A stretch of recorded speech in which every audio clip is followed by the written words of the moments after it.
Hello प्यारे बच्चों और साथियों, आप सभी का स्वागत है अपने यूट्यूब चैनल एनएमएस अड्डा पे।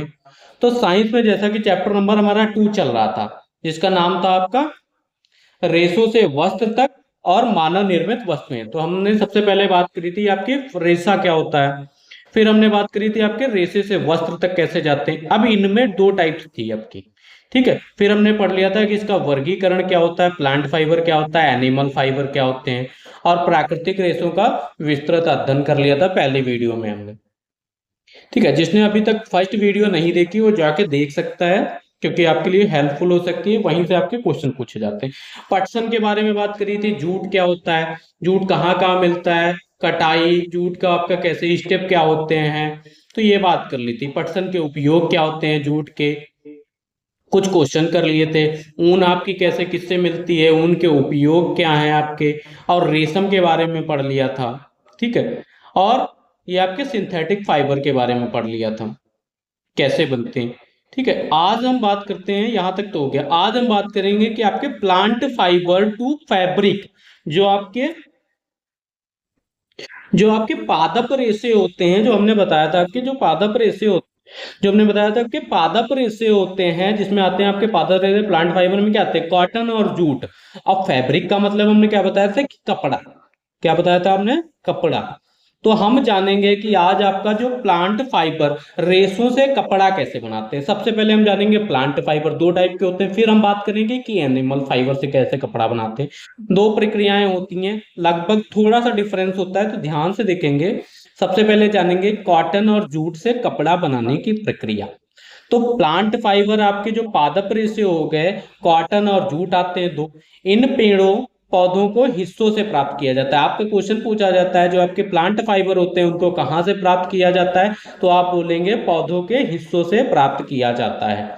अब कपास, जो आपका कपास होता है, कॉटन होता है।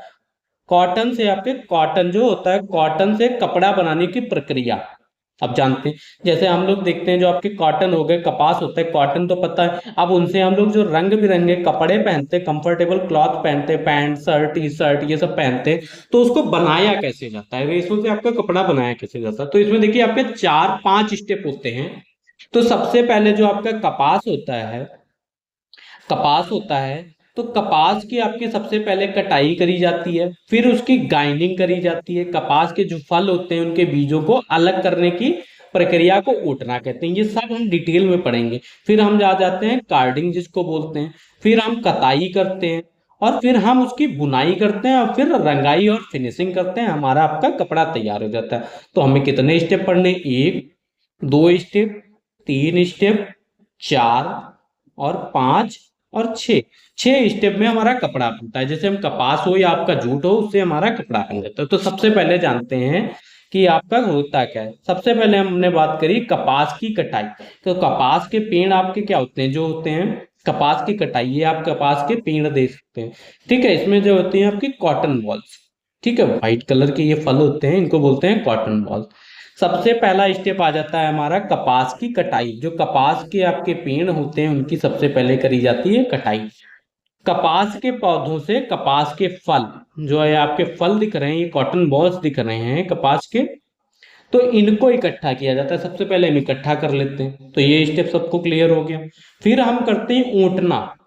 जो आपके कपास के फलों से, जो आपके कपास के ये फल हैं, ये आपके क्या है, कपास के फल हैं, तो इनको क्या करा जाता है, उनके जो बीज होते हैं आपके अलग अलग हम तोड़ लेंगे। उनके जो बीज होते हैं उनसे उनको अलग करना फलों को, इसी प्रोसेस को कहते हैं ऊटना। जैसे आप सभी ने देखा होगा कि आपके घर पे कॉम्ब होगा, कॉम्ब जिसको कंघा बोलते हैं, कंघे से हम लोग अपने बाल करते हैं तो बाल हमारे अलग हो जाते हैं। उसी टाइप से एक कंघे टाइप लिया जाता है, और जो ये कॉटन बॉल्स होते हैं इनको सबको तोड़ तोड़ के एक जगह इकट्ठा कर लिया जाता है, तो इनके बीच में फांस के इनको अलग कर लिया जाता है। तो ये हमारी क्या हो जाते हैं, अलग। इसको कहते हैं गाइंडिंग ऑफ कॉटन फाइबर्स। ये कपास के जो फल होते हैं, बीज होते हैं, कॉटन बॉल्स, उनको अलग करने की प्रक्रिया होती है ऊटना। ठीक है, ये तो हमारा बेसिक मेथड हो गया। अब इसके लिए आपकी मशीन्स भी आ गई हैं। ठीक है, पहले तो आप कंघे वाला समझ गए। Separating cotton seed from cotton ball, जो आपकी ये सीड होता है इसमें आपका कॉटन बॉल्स होता है, ये सब कॉटन बॉल्स होते हैं। उसमें के लिए ये देखिए कॉटन बॉल जो है ये आपकी मशीन से भी जरिए निकाला जा सकता है, बट मेन प्रोसेस सबसे पहले वही चलता था, तो आपको मैंने वो बताया। तो ठीक है, ये कॉटन गाइनिंग मशीन जिसको बोलते हैं ऊटना, दूसरा स्टेप ये हो गया। फिर आ जाते हैं तीसरे स्टेप में, हमारा बोलते हैं कार्डिंग। जो आपके कपास के हम लोग जो अलग कर लिए हमने, उसके फलों रेशों से अलग कर लिया, जो कपास के रेशों को जो हमने अलग किया उनको आपके सीधा करा जाता है, सीधा करा जाता है, साफ करा जाता है। तो ये आपके देखिए इस टाइप के मशीन्स होती हैं, ये आपको फैला दिया जाता है, उनको तब किया जाता है। ठीक है, तो ये समझ गए, इस प्रोसेस को बोलते हैं हम कार्डिंग। क्या बोलते हैं, इस प्रोसेस को बोलते हैं हम कार्डिंग। तो ये हो गए हमारे 3 स्टेप कि कैसे कपड़ा बनता है कपास से। फिर आ जाते हैं चौथे स्टेप पे। गांधी जी को आपने देखा होगा, ठीक है। देखिए कताई क्या होती है, इसको बोलते हैं स्पाइनिंग। तो ये चीज याद रखिएगा सबसे पहले आपकी, ठीक है। कताई जो ये होते हैं, जो आपके रेसे होते हैं, जो उनको हम साफ और लंबे करके दिखाते हैं, ये तीसरे स्टेप में जो सीधा और साफ करते हैं रेसों को, उनको फिर क्या करा जाता है, रेसों को एक साथ घुमाकर धागा बनाया जाता है, यार्न बनाया जाता है। हमने बताया था आपको कि धागा, लंबा सा धागा, जो ये हमारे कॉटन फाइबर्स होते हैं, जो हमारे रेसे सीधे हो गए हैं, जो हमारे गांधी जी बापू जी अपना चरखा चला के कपड़ा बनाते थे, वो हमारा क्या बन गया, आपका यार्न बन गया। फाइबर से यार्न बनता है, ये देखिए लंबे लंबे यार्न क्या है, बड़ा सा लंबा धागा। ठीक है, यार्न का मतलब आपका होता है धागा। तो ये हमारा चौथा प्रोसेस था, स्पाइनिंग। ठीक है, स्पाइनिंग हमारा एक चौथा प्रोसेस था। फिर आ जाते हैं अपने 5वें स्टेप पे। जब धागा बन जाता है, उस धागे, धागा जब आपका बन जाता है, तब हम क्या करते हैं, आपकी बुनाई, वीविंग या इसको निटिंग बोलते हैं।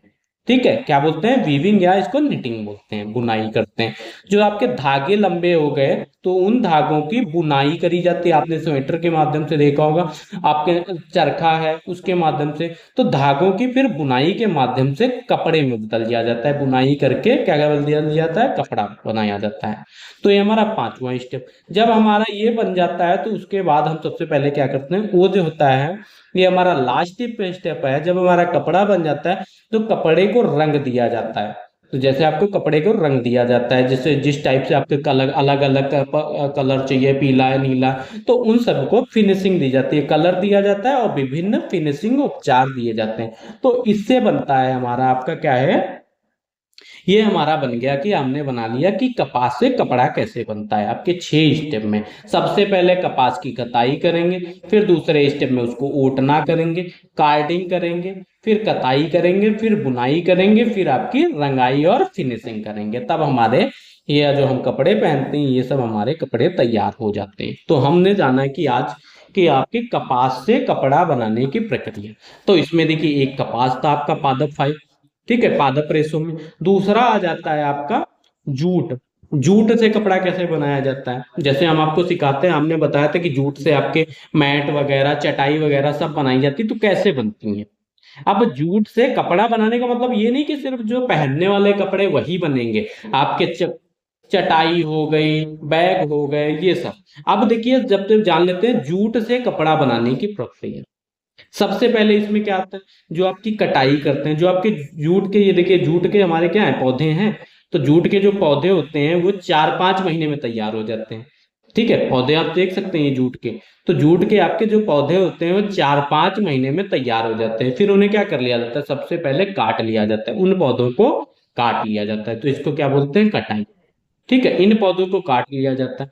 और फिर जब इन पौधों को काट लिया जाता है, दूसरा स्टेप आता है रेटिंग, सड़ाना।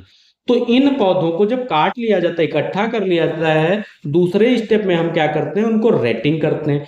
पौधों को, जो पौधे हमने काटे उनको पानी में डुबोकर कुछ दिनों तक सड़ाया जाता है, जिससे आपका क्या मिलता है, रेशा फाइबर आसानी से निकल जाता है। जो ये पेड़ काटते हैं, ये नहीं कि बाल्टी बाल्टी में सुखा दोगे, आपके लंबे लंबे पेड़ होते हैं, 4-5 महीने में तैयार होते हैं, इनको फिर ये पानी में डुबो दिया जाता है और कुछ दिनों तक इनको सड़ाया जाता है।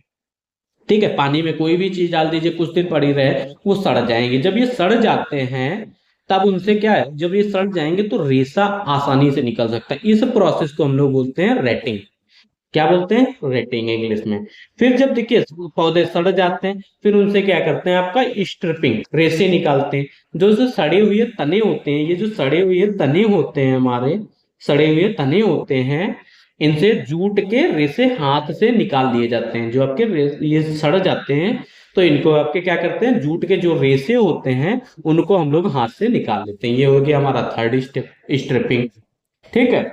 फिर बात करते हैं, जब इनको रेशों को निकाल लेते हैं तो रेशों को क्या करते हैं, रेशों की फिर धुलाई करते हैं। ये आपके देखिए रेशे निकल गए, इन्होंने फॉर्म कर लिया। ठीक है, रेशे की बात हमने करी थी। तो रेशे को क्या करते हैं, रेशों को धूप में, जो निकाले गए रेशे होते हैं उनको धूप में, ठीक है, धोकर धूप में सुखाया जाता है। ये ऐसे ही डाल देते हैं धूप में, तो पहले धो लेंगे उसी पानी में, फिर इनको सुखा दिया जाता है। ठीक है, इस प्रोसेस को क्या बोलते हैं, वॉशिंग एंड ड्राइंग, धुलाई और सुखाना, चौथा स्टेप। अब फिर क्या करते हैं, आपकी कताई। कताई का मतलब ऊपर हमने बताया। चौथे स्टेप में हमारा आ जाते हैं स्पाइनिंग। जो आपके रेशे होते हैं, रेशे को मील या मशीनों से धागा बनाने के लिए कताई की जाती है। जो हमने ये रेशे सुखाए थे इनको या मील में भेज दिया जाता है या मशीनों से उनसे धागा बनाया जाता है। धागा को बोलते हैं यार्न। यार्न बना लिया जाता है। जब वो यार्न बन जाता है तो धागा, जब धागे फिर क्या करते हैं, वीविंग, बुनाई। तो उस धागे की बुनाई द्वारा बोरा बनाया जाता है, चटाई बनाया जाता है, रस्सी आदि जैसे में बदल दिया जाता है। तो ये हमारा प्रोसेस हो जाता है। जैसे आपका जूट यार्न है, ये धागा हो गया, धागे से हमने ब्यूटीफुल बैग्स बना दिए या आपकी चटाई घर पे बिछाते हैं तो ये बन गया। ये था हमारा पादप रेशों से क्या बनता है, एक आपका कपास से बना और ये आपका जूट से बना। दो स्टेप हो गए। क्लियर है सभी को? ये आपको मैंने डीप में पढ़ा दिया, ये नहीं आप बुक में देखेंगे तो उसमें शॉर्ट में दिया गया है। फिर आ जाते हैं जो हमारे जानतर रेशे होते हैं। ठीक है, जानतर रेशे होते हैं, एनिमल फाइबर होते हैं। एनिमल फाइबर में हमने क्या बताया था, आपके वूल और सिल्क आते हैं। ठीक है, और प्लांट फाइबर में आपके कॉटन और जूट आते हैं। कॉटन, कपास और जूट। ठीक है, जिसको कपास और पटसन बोलते हैं, उससे हमने बता दिया कि आपका कपड़ा कैसे बनाया जाता है। आप बात करेंगे जो आपके एनिमल फाइबर होते हैं। एनिमल फाइबर होते हैं जो वूल और सिल्क होते हैं, भेड़ से निकालते हैं। जो आपकी ऊन होती है उससे आपका कपड़ा कैसे बनाया जाता है। ठीक है, ऊपर तो मैं दिखा चुका हूँ कि भेड़ों की फोटो दिखाने की जरूरत है।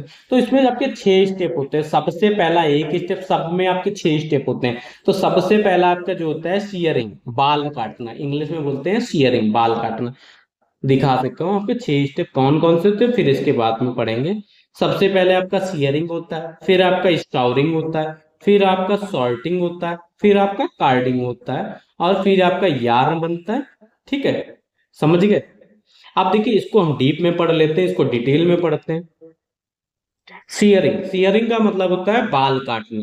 जो आपकी भेड़ होते हैं, भेड़ आदि के शरीर से ऊन निकाला जाता है। अब ये नहीं बताऊंगा कि उनके ऊन से कैसे नहीं, उनके शरीर से ऊन कैसे निकाल जाती है, कैंची चलाई जाती है, ये नहीं बताएंगे आपको हम।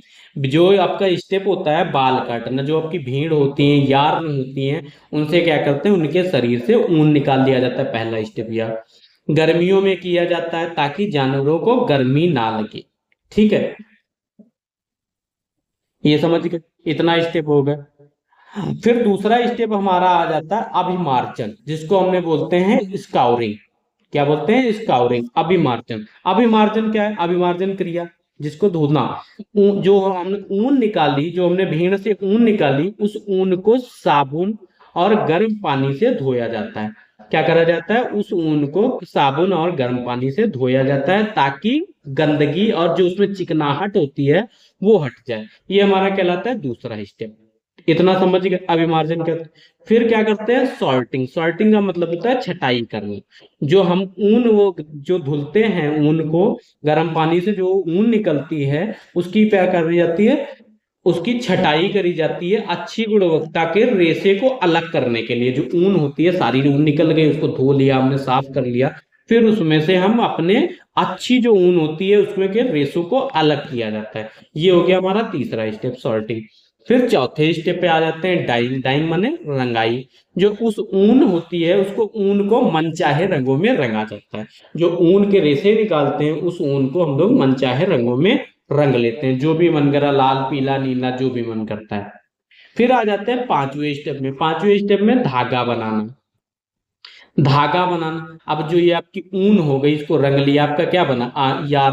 अब धागा कैसे बनता है, जो आपके रेशे होते हैं, रेशों से सूत बनाया जाता है। हमने बताया था आपका, जो आपके फाइबर होते हैं, फाइबर से हम लोग यार्न बनाते हैं। ठीक है, फाइबर आपका रेशा, यार्न माने आपका धागा। तो स्पाइनिंग इसी प्रोसेस करते हैं, जो आपके रंगीन यहाँ पे रेशे तैयार हो गए, रेशों से हम लोग सूत बना लेते हैं। तो ये हो गया हमारा पांचवा स्टेप। छठा स्टेप और लास्ट स्टेप जो वीविंग और निटिंग, ये भी हमारे पहले में ही था, सबके सेम स्टेप है, बस थोड़ा हल्के चेंजेस हैं। ठीक है, एनिमल और प्लांट में हल्के हल्के चेंजेस हैं। फिर क्या करते हैं, बुनाई और ये आपका नेटिंग, दो टाइप्स की होती हैं। जो आपका सूत निकाला, जो आपका धागा निकाला, उससे हम लोग स्वेटर बनाते हैं, मफलर बनाते हैं, शॉल बनाते हैं। तो ये सब हमारे किससे बनाए जाते हैं, आपके ऊन से। ठीक है, ये हमारा सारा प्रोसेस होता है, देख सकते हैं आप। यहां तक क्लियर है सभी को? कोई क्वेश्चन हो या आप जो भी हो, आप कमेंट बॉक्स में बता सकते हैं। आई होप सभी को क्लियर होगा। यहाँ तक हम लोगों ने जान लिया कि प्लांट रेशे से आपके पादप रेशे जो होते हैं, उनसे आपका कपड़ा कैसे बनाया जाता है। जो आपके जंतु रेशे होते हैं, एनिमल फाइबर होते हैं, उनसे आपका कैसे कपड़ा बनाया जाता है, जो स्वेटर वेटर वगैरह बनाए जाते हैं। क्लियर है यहाँ तक सभी को? ठीक है, इससे आपके क्वेश्चन भी मिलेंगे। क्वेश्चन को मैंने वीडियो के आपके लास्ट में रखे हैं, तो सारे क्वेश्चन कराएंगे कि इस चैप्टर से आपके जो अभी तक पढ़ाया कि आपके कैसे क्वेश्चन पूछे जाएंगे। तो वीडियो को आप लोग लास्ट तक जरूर देखें, तो आप क्वेश्चन कर पाएंगे। फिर आपका मेन टॉपिक है, यहां से आपके क्वेश्चन पूछे जाते हैं। यहां से आपके क्वेश्चन पूछे जाते हैं, रेशम कीट का जो जीवन चक्र होता है, life cycle of silk worm. इसको भी बड़ा ध्यान से इंपॉर्टेंट शॉर्ट पॉइंट में बताया है। अब बात करते हैं जो आपका रेशम कीट होता है, जो हमने रेशम कीट, सिल्क वॉर्म जो होता है, रेशम कीट का जीवन चक्र क्या होता है, चलता है जीवन चक्र। अब जीवन चक्र देखिए, रेशम कीट का जीवन चक्र क्या होता है। सबसे पहले आपका अंडा होता है, पहले जान लेते हैं थोड़ा। जो आपका रेशम कीट का जीवन चक्र है, क्या है, एक महत्वपूर्ण प्रक्रिया है। जो आपके रेशम कीट की क्या है, जीवन चक्र की एक महत्वपूर्ण प्रक्रिया, जिसको किसमें करते हैं, आपको पूछा जाए तो चार चरण होते हैं। ये चीज याद रखिएगा। आपसे पूछा जाए जो रेशम कीट के जीवन चक्र कितने चरणों में होता है, तो आप बताएंगे चार चरणों में। सबसे पहला आपका अंडा दे, फिर आपका आपका लार्वा, लार्वा जिसको हम लोग बोलते हैं कैटरपिलर, अभी हम डायग्राम से बात करेंगे। फिर आ जाता है प्यूपा, प्यूपा को कोकून बोलते हैं। और वयस्क पतंगा, ठीक है, वयस्क पतंगा जो आपकी बटरफ्लाई होती है, अभी दिखाऊंगा मैं। यह प्रक्रिया आपकी लगभग कितने दिनों में पूरी होती है, 45 से 55 दिनों में पूरी होती है। जो आपकी रेशम कीट से, सिल्क वॉर्म से, अंडा से आपका सिल्क वॉर्म बनेगा। तो ये आपके क्या कह रहे थे, 45 से 55 दिनों में इसकी प्रक्रिया पूरी होगी। क्लियर है सभी को यहाँ तक? फिर बात करते हैं, देखिए रेशम कीट का आपका जीवन चक्र। सबसे पहले आपका क्या होता है, अंडा। फिर आपका जो कीड़ा, जिसको बोलते हैं कैटरपिलर, ठीक है, या लार्वा जिसको बोलते थे। और फिर हमारा बनता है आपका प्यूपा। ठीक है, अब इसको ध्यान से देख ले, सबसे पहले अंडा, फिर हमारा लार्वा, फिर हमारा क्यूकीन, प्यूपा स्टेज, कोकून। ठीक है, ये देखिए हमारा, ये आपका अंडा, कीड़ा, फिर ये हमारा आपका कोकून बनता है। ठीक है, और ये फिर हमारा आपका प्यूपा बनता है। ठीक है, इतना याद रखिएगा। अभी डायग्राम मैंने यहाँ पे एक आपको दे, दूसरा देखिए, सबसे पहले देख लीजिए। सबसे पहले अंडे आते हैं, अंडे से फिर लार्वा बनता है, अंडे से आपका क्या बनता है, लार्वा बनता है, लार्वा से आपका प्यूपा, ठीक है, कोकून, और जिसको फिर ये बोलते हैं कोकून, फिर ये आपका वयस्क पतंग। तो सबसे पहले एक एक करके हम जान लेंगे कि क्या है, चार स्टेप में होता है। तो चार स्टेप में देखिए, सबसे पहले अंडा, जो आपका मादा रेशा पतंगा होता है, जो आपका क्या होता है, मासा रेशा पतंगा जो होता है। ठीक है, ये तो पता है ना, अभी दिखाया हमने।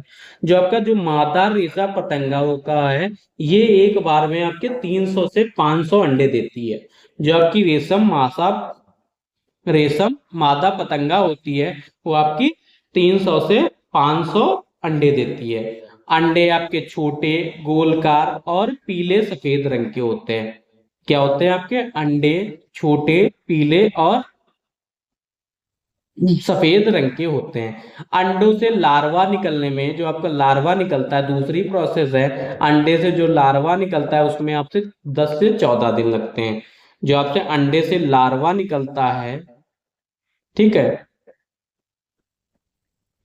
जो आपके अंडे जो है छोटे छोटे ये पीले रंग के, इनसे जब लार्वा निकलता है तो इसको क्या है 10 से आपके 14 दिन लग जाते हैं अंडे से लार्वा निकलने में।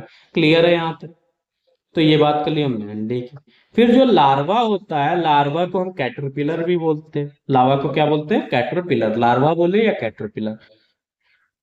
अब इसको ध्यान से देखिएगा, अंडे से निकलने वाले कीड़े, जो अंडे से निकलने वाले कीड़े को लार्वा कहते हैं। जो अंडे से कीड़े निकलते हैं, आपने देखा होगा अंडे से, जब आपने कोई भी देखा हो, यहाँ नहीं देखा होगा तो आपने जब देखा होगा कि अंडे से जो कीड़े निकलते हैं उनको हम लोग क्या बोलते हैं? लार्वा कहते हैं। और इन्हीं कैटरपिलर या रेशम के कीड़े भी कहे जाते हैं। इन्हीं जो ये आपके लार्वा निकलते हैं, जो कीड़े निकलते हैं, इनको हम लोग कैटरपिलर बोलते हैं या आपके रेशम के कीड़े बोलते हैं। अंडों से निकलने वाले कीड़ों को लार्वा कहते हैं या आपका कैटरपिलर या रेशम के कीड़े भी कहे जाते हैं, तो याद रखिएगा। और ये जो कीड़े होते हैं आपके, ये जो आपके रेशम के कीड़े होते हैं, ये केवल सिर्फ आपके जो शहतूत होता है, शहतूत मलबरी के पत्तों पर ही भोजन करते हैं।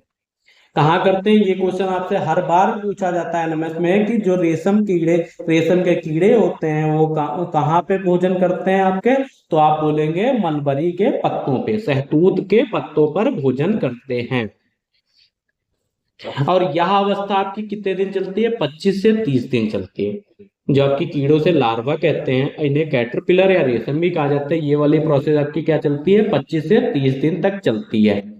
और इस समय में 4 से 5 बार अपनी त्वचा मोल्टिंग बदलते हैं। जैसे आपका छोटा बेबी होता है जो बदलता है रेशम कीड़े, पहले कोई त्वचा हुई, फिर उसके बाद हार्ड आई, फिर मॉडरेट आई, तो उस टाइप से ये आपकी 4 से 5 बार अपनी त्वचा को बदलना है, और जो जिससे वह बड़ा होता है। कैसे होता है? अब देखिए, ये आपका कैटरपिलर हो गया, ठीक है। अब ये कैटरपिलर, ये आपका जो लार्वा बनता है, लार्वे से जो कीड़े बनेंगे, इसकी इनकी त्वचा, आपकी जो स्किन होती है, इसमें 4-5 बार मोल्टिंग ये बदलते हैं। फिर बात कर लेते हैं हम आपका कोकून। कोकून जो हमारी होती है, कोकून जो होती है हमारी, वो प्यूपा स्टेज होती है, ठीक है। कोकून, अब कोकून की बात करें, त्वचा बदलने, जो लार्वा आपका होता है, लार्वा, ठीक है, लार्वा जो होता है, अभी बात करी होती है, जिसको रेशम की कीड़े भी बोलते हैं। लार्वा पूर्ण रूप से विकसित होने के बाद आपका रेशमी धागा, जो आपके लार्वा होते हैं पूर्ण रूप से विकसित हो जाते हैं त्वचा बदल के 4-5 बार, वो आपके क्या रेशमी धागा निकालकर अपने चारों ओर एक कोकून बनाता है। क्या बनाता है? आपका कोकून बनाता है। ये आपके रेशमी धागे निकाल के ये आपका क्या बनाता है? कोकून बनाता है, ठीक है, जो आपका लार्वा होता है। क्लियर है यहाँ तक? यह कोया रेशम से, या किसके, या कोया रेशम के धागे से बना होता है। कब कब पूछा जाता है, जो आपके लार्वा होते हैं विकसित, रेशमी धागा निकाल किससे बना होता है, तो आप बताएंगे कोया रेशम के धागे से बना होता है। जो कीड़ा खुद से थूक, जो आपका कीड़ा है खुद के थूक से बनाता है। काहे से बनाते हैं? जो ये आपका लार्वा हो गया, ये आपका कीड़ा जो हो गया, ये खुद के थूक से आपका बनाते हैं, कोया रेशम। अब कोया में कीड़ा प्यूपा बन जाता है। जो आपका ये थूक से कीड़ा खुद बनाता है, ये आपका क्या है? कीड़ा। कोया में आपका क्या है? कीड़ा प्यूपा बन जाता है। ये आपका कोकून है, जो आपका कोकून है, इससे आपका क्या है? प्यूपा बन जाता है। ये आपका प्यूपा, ये आपके लार्वा ये जो निकल गई, ये आपका क्या बन गया? प्यूपा बन गया। यहाँ तक क्लियर? यह विकसित की निष्कर्ष अवस्था है। यह कोया रेशम प्राप्त करने के लिए प्रयोग किया जाता है। यह कोया लगभग आपसे 300 से 900 मीटर लंबा रेशमी धागा होता है। क्लियर? यहां तक सभी? फिर देखिए, जो आपका प्यूपा होता है, जो आपकी ये प्यूपा स्टेज बन गई, जो आपकी कोकून से प्यूपा, प्यूपा जो स्टेज बन गई, प्यूपा के बाद हम लोग तैयार होता है वयस्क पतंगा। ये हमारा चौथा है, 4 स्टेप में प्रोसेस कंप्लीट होता है। ये हमारा होता है वयस्क पतंगा, जिसको एडल्ट मोथ भी बोलते हैं। जो आपकी प्यूपा स्टेज होती है, प्यूपा अवस्था के बाद हमारा क्या है? कोया से एक, जो आपका प्यूपा अवस्था के बाद हमारा कोया से एक क्या बनता है? वयस्क पतंगा बनता है। वयस्क रेशम पतंगा बाहर निकलता है, जैसा कि आप देख रहे हैं, ये रेशम पतंगा, ठीक है। और यह जो पतंगा होता है, यह उड़ नहीं सकता है। यह जीवन का उद्देश्य सिर्फ इसका क्या है? प्रजनन, रिप्रोडक्शन जिसको बोलते हैं, प्रजनन होता है। जो आपकी मादा पतंगा अंडे देती है और फिर जीवन समाप्त हो जाता है। जो मादा पतंगा होती है आपकी, और वो अंडे देती है और फिर यही क्या है, फिर यही दोबारा इसका जीवन चक्र शुरू हो जाता है। जैसे फिर अंडे देगी, फिर आपका प्यूपा बनेगा, कोया बनेगा। ठीक है, तो ये था हमारा, ये आपकी रिपीट होती रहेगी साइकिल, पहले अंडे, फिर लार्वा, कोकून, प्यूपा, फिर वयस्क पतंगा, फिर अंडे। ठीक है, ये हमारी प्रोसेस जो होती है क्या होती है, रिपीट।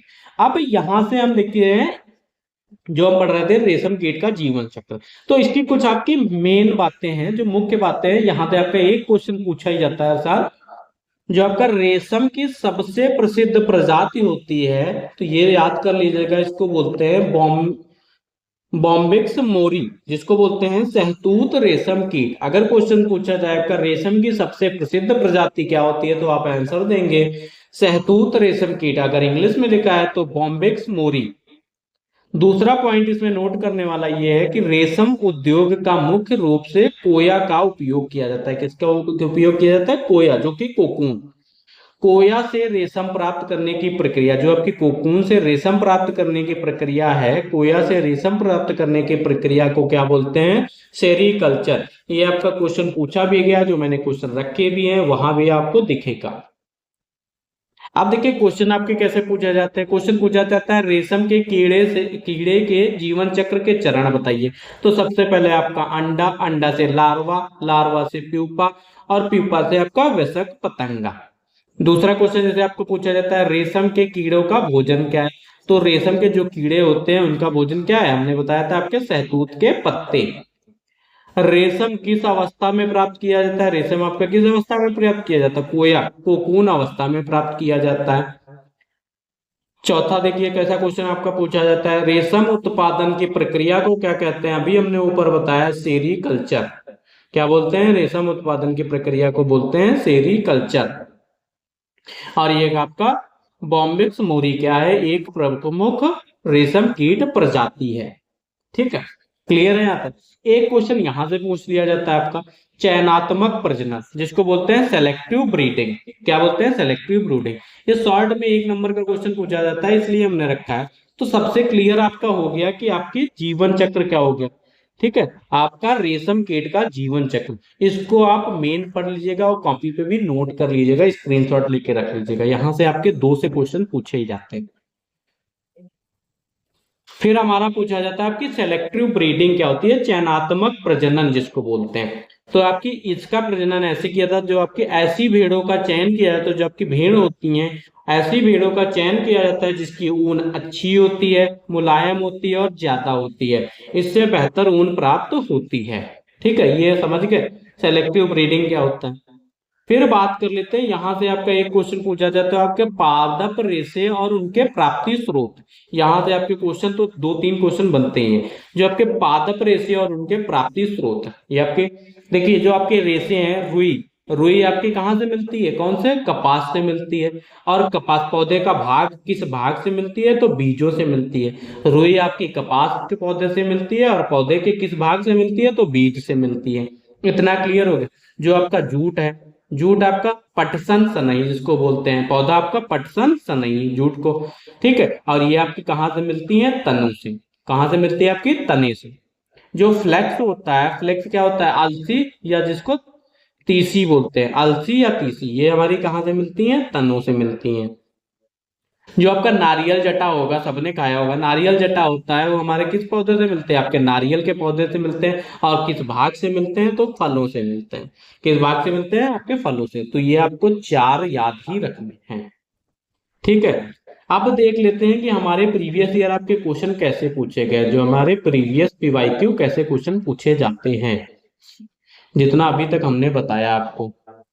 अब देखिए आपके प्रीवियस ईयर क्वेश्चन कैसे पूछा गया आपका, देखिए। तो सबसे पहला क्वेश्चन आज का डिस्कस करते हैं, जो कि अभी तक हमने पढ़ाया है। तो बात करेंगे कि देखिए निम्न में से कौन सा आपका प्राकृतिक रेशा, प्राकृतिक पदार्थ नहीं है। अब प्राकृतिक पदार्थ आपको हमने क्या बताया था, प्राकृतिक पदार्थ नेचुरल फाइबर, जो क्या आपके नेचुरल फाइबर। तो ये आपका किस में पूछा गया, 2021 में पूछा गया यहाँ से। तो देखिए सेलुलोज जो होता है वो हमारा क्या होता है, आपका प्राकृतिक पदार्थ होता है। जो स्टार्च होता है वो भी हमारा प्रकार, आपको नहीं पता, आपने अगर नायलॉन टेफलॉन ये सब सुना होगा, तो ये हमने क्या बताया था आपका, मैन मेड सिंथेटिक फाइबर होते हैं आपका, क्या होता है, मैन मेड। तो आप समझ गए कि कौन सा प्राकृतिक पदार्थ नहीं है, तो आपका क्या होगा, रेयान नहीं है, ऑप्शन नंबर 3। ऑप्शन नंबर 3 हमारा इसका राइट आंसर हो जाएगा। जो सेलुलोज है, आपका स्टार्च है, कपास है, ये सब हमारे क्या है, आपके प्राकृतिक पदार्थ हैं। फिर हमारा अगला क्वेश्चन आ जाता है। अगला क्वेश्चन आपका पूछा गया, निम्नलिखित में से कौन सा संश्लेषित रेशा नहीं है। अब हमने आपको बताया था, ऊपर डिस्कस करा था कि आपके कौन कौन से संश्लेषित रेशा होते हैं। तो हमने बताया आपका पॉलिस्टर भी होता है, नायलॉन भी होता है, एक्राइलिन भी होता है, और ऊन आपका क्या है, ऊन आपका एक प्राकृतिक रेशा है। ऊन आपका क्या है, ऊन आपका क्या है, एक प्राकृतिक रेशा है। ठीक है, तो इसका क्या हो जाएगा, रेशा नहीं है पूछा गया था, तो ये आपका एक प्राकृतिक रेशा है, तो ये हो जाएगा हमारा राइट आंसर। अब देखिए निम्नलिखित में से कौन सा प्राकृतिक रेशा है। अब क्या ज्ञात करना है, प्राकृतिक रेशा, इसीलिए हमने लिखवा दिया था कि आपको प्राकृतिक रेशे कौन कौन से होते हैं। प्राकृतिक रेशे में आपके प्लांट फाइबर और एनिमल फाइबर, तो आपको दो याद करने हैं। हमने क्या बताया था, आपका प्राकृतिक रेशा है तो रुई आपका आता है, जो आपका नायलॉन है, पॉलिस्टर है, रेयॉन है, ये सब आपके क्या है, संश्लेषित रेशे हैं। तो ऑप्शन नंबर 4 इसका राइट आंसर हो जाएगा। ये आपका 17 में भी पूछा गया, 18 में भी क्वेश्चन पूछा गया, और ये आपका देखिए संश्लेषित रेशा वाला 14 में भी। ये सारे क्वेश्चन आपके रिपीट भी हो सकते हैं। फिर आ जाते हैं मानव निर्मित रेशे। मानव निर्मित रेशे हमने बताया था कि क्या होते हैं। ये आपका देखिए 20 में आया और 21 में भी रिपीट हुआ क्वेश्चन। तो मानव निर्मित रेशे क्या होते हैं, मानव निर्मित रेशे जो आपके रेयॉन भी है, नायलॉन भी है, पॉलिस्टर भी है, 4 टाइप्स के बताए थे आपके। ये क्या होगा, उपयुक्त सभी। ऑप्शन नंबर 4 इसका राइट आंसर हो जाएगा। फिर बात करते हैं निम्न में से कौन सा संश्लेषित रेशा है। संश्लेषित रेशा जो ह्यूमन मेड, कपास आपका तो क्या है, प्राकृतिक रेशा है। ठीक है, रेयॉन क्या है आपका, रेयॉन क्या है आपका, रेयॉन एक आपका संश्लेषित रेशा है। रेयॉन क्या है आपका, एक संश्लेषित रेशा है। तो ऑप्शन नंबर 3 इसका राइट। लिनन हो गया, सिल्क हो गया, ये सब हमारे क्या है, आपके प्राकृतिक रेशा। सिल्क और कपास आपके प्लांट फाइबर में ही आ जाते हैं। फिर देखिए पूछा गया एक क्वेश्चन, निम्न में से कौन सा प्राकृतिक बहुलक है। प्राकृतिक समझिए ना, नेचुरल फाइबर, ठीक है, नेचुरल समझिए आपका। प्राकृतिक बहुलक है तो सबसे पहले आपको पता है नायलॉन, रेयॉन, नायलॉन जो हो गया, रेयॉन हो गया, पॉलिस्टर हो गया, आपके क्या है, संश्लेषित रेशा है। बचा हमारा बचा हमारा सेलुलोज, तो सेलुलोज हमारा क्या कहलाएगा, प्राकृतिक बहुलक। ठीक है, फिर प्राकृतिक रेशे होते, प्राकृतिक रेशा है 2020 में, ये देखिए 19 में भी आया और 20 में भी रिपीट हो गया क्वेश्चन, तो रिपीट भी होते हैं आपके जो प्रीवियस ईयर क्वेश्चन है। जो आपके प्राकृतिक रेशे कौन कौन से, प्राकृतिक रेशा क्या है आपका, कपास है, ये तो आपको देख के ही जानना। रेयॉन हो गया, नायलॉन हो गया, पॉलिस्टर हो गया, आपके क्या है, संश्लेषित रेशे हैं। 61 नंबर की बात करें, निम्नलिखित में से कौन रेशा प्रदान करने वाला पौधा है। तो जो आपका रेशा प्रदान करने वाला पौधा कौन सा है आपका, नीम है या सिंकोना है या उपयुक्त सभी हैं। तो क्या करेंगे, जूट से ही तो रेशा प्राप्त होता है आपका, जूट से रेशा प्राप्त होता है, और इसकी हमने अभी इससे पहले आपकी प्रोसेस भी डिस्कस करी थी कि क्या होता है। अब देखिए अगला क्वेश्चन हमारा क्या कह रहा है, कह रहा है रेशम प्राप्त करने के लिए रेशम कीड़ों के पालन का विज्ञान क्या कहलाता है। अभी हमने डिस्कस करा जस्ट ऊपर 2 मिनट पहले, तो हमारा क्या कहलाता है, सेरीकल्चर। क्या कहलाता है, सेरीकल्चर। ठीक है, जो आपका टसर, मूंगा, कोसा, एरी आदि किस्में किसके संबंधित है, कपास के हैं, रेशम के हैं, दाल के हैं कि नायलॉन के हैं। तो ये आपके काहे के हैं, रेशम के। रेशम के आपके टसर, मूंगा, कोसा, एरी आदि है। ठीक है, फिर बात कर लेते हैं, देखिए अगला क्वेश्चन हमारा, पौधे के किस भाग से जूट के रेशे प्राप्त किए जाते हैं। अभी हमने 4 आपको बताए थे कि वहां से क्या प्राप्त किए जाते हैं, पौधे के किस भाग से आपके जूट के रेशे प्राप्त किए जाते हैं। तो किससे, आपके तने से प्राप्त होते हैं। ठीक है, काहे से प्राप्त होते हैं, आपके तने से। अब अगला क्वेश्चन हमारा देखिए, कह रहा है रुई किसके पौधों से प्राप्त होती है। तो रुई आपकी किसके पौधे से प्राप्त होती है, कपास के, पटसन से, या सन के, या रेशम के। तो आपके किसे, कपास के पौधों से रुई प्राप्त होती है। ठीक है।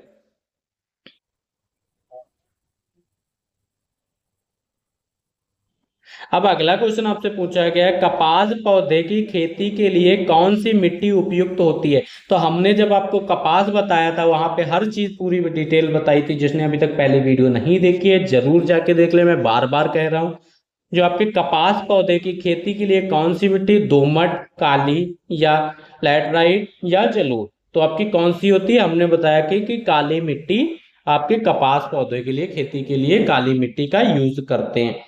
एक आपका देखिए प्लांट फाइबर, एनिमल फाइबर कह रहा है क्वेश्चन, एक जांतव रेशे का नाम बताइए। तो जंतव रेशे आपके कौन है, कपास और पटसन तो आपके क्या है, प्लांट फाइबर है। तो जंतव रेशे आपके क्या है, रेशम। ठीक है। कौन सा होगा आपका, रेशम। ऑप्शन नंबर बी इसका राइट आंसर हो जाएगा। फिर बात करें, कह रहा है रेशम, रेशम के रेशे कहाँ से प्राप्त किए जाते हैं। ये तो आपको बिना देखे ऑप्शन भी पढ़े आपको बता देना चाहिए। तो रेशम कहाँ से, कोकून से प्राप्त होते हैं। रेशम के रेशे कहाँ से प्राप्त होते हैं, आपके कोकून से प्राप्त होते हैं। अब मानव निर्मित रेशा नहीं है आपका, मानव निर्मित रेशा क्या नहीं है, नायलॉन जो है आपका एक मानव निर्मित रेशा है। जो आपका टेरिलॉन है, क्या है आपका, क्या आपका, जो आपका टेरिलॉन है, टेरिलॉन भी आपका एक मानव निर्मित रेशा है। जो आपका पॉलिस्टर है, कपड़े पहन, पॉलिस्टर भी आपका क्या है, मानव निर्मित रेशा है। जो आपका रेशम है, रेशम एक आपका क्या है, प्राकृतिक रेशा है। तो ये ऑप्शन नंबर 4 इसका राइट आंसर हो जाएगा। अगले क्वेश्चन की बात करें, कह रहा है रेशम कीट किन पेड़ों पर नहीं पाले जाते हैं, किन पेड़ों पर नहीं पाले जाते।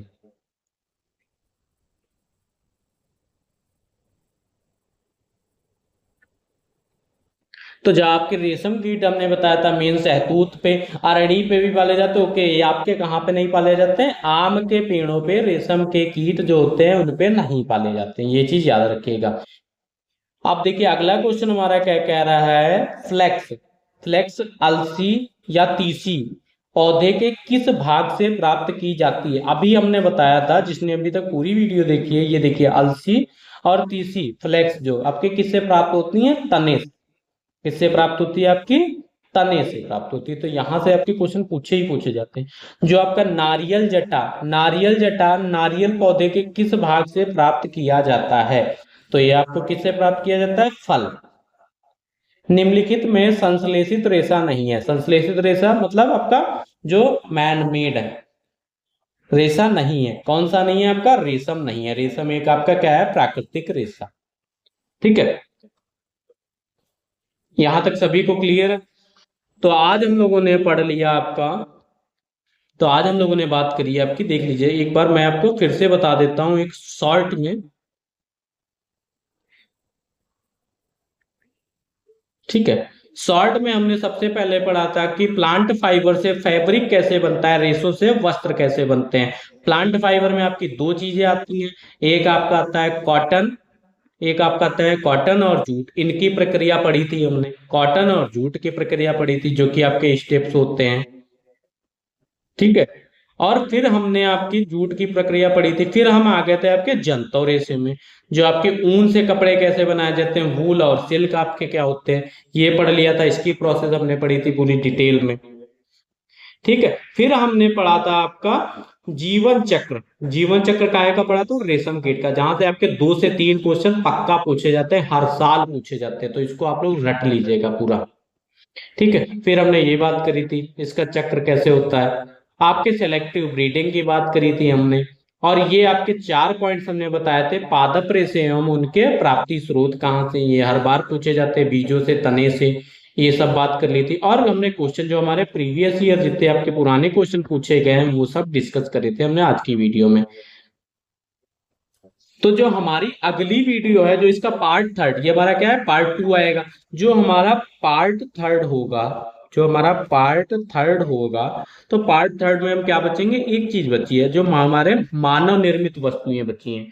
क्या बची है हमारी, मानव निर्मित वस्तुएं। जिसमें हमारी मानव निर्मित वस्तुएं हम क्या पढ़ेंगे, नायलॉन के बारे में पढ़ेंगे, आपका पॉलिस्टर के बारे में पढ़ेंगे और आपका रेयॉन के बारे में पढ़ेंगे और आपका टेरिलॉन के बारे में पढ़ेंगे, टेरी लॉन के बारे में पढ़ेंगे। तो ये सारी चीजें हम लोग पढ़ने वाले हैं। ये क्या हमारे चार हमारे मानव निर्मित रिस्क हैं, तो इनके बारे में हम डिटेल में पढ़ेंगे अपनी अगली वीडियो। आई होप सभी को वीडियो अच्छी लगी होगी। जिसने अभी तक चैनल को सब्सक्राइब नहीं किया जरूर सब्सक्राइब कर ले, और टेलीग्राम चैनल को भी आप सब्सक्राइब कर सकते हैं, डिस्क्रिप्शन लिंक में मिल जाएगा। और एक आपका बनाया गया व्हाट्सएप ग्रुप, ठीक है, व्हाट्सएप ग्रुप, वहां पे आपको लगभग जैसे ही चैप्टर आपका पूरा हो जाता है वहां पे आपको नोट्स मिल जाते हैं, क्वेश्चन मिलते हैं, पोल के लिए आपको क्वेश्चन मिलते हैं, और ये टेलीग्राम पे भी मिल जाएंगे। तो आप एक में से कोई भी ज्वाइन कर सकते हैं। थैंक यू क्लास, मिलते हैं अपने नेक्स्ट पार्ट में, नेक्स्ट वीडियो में।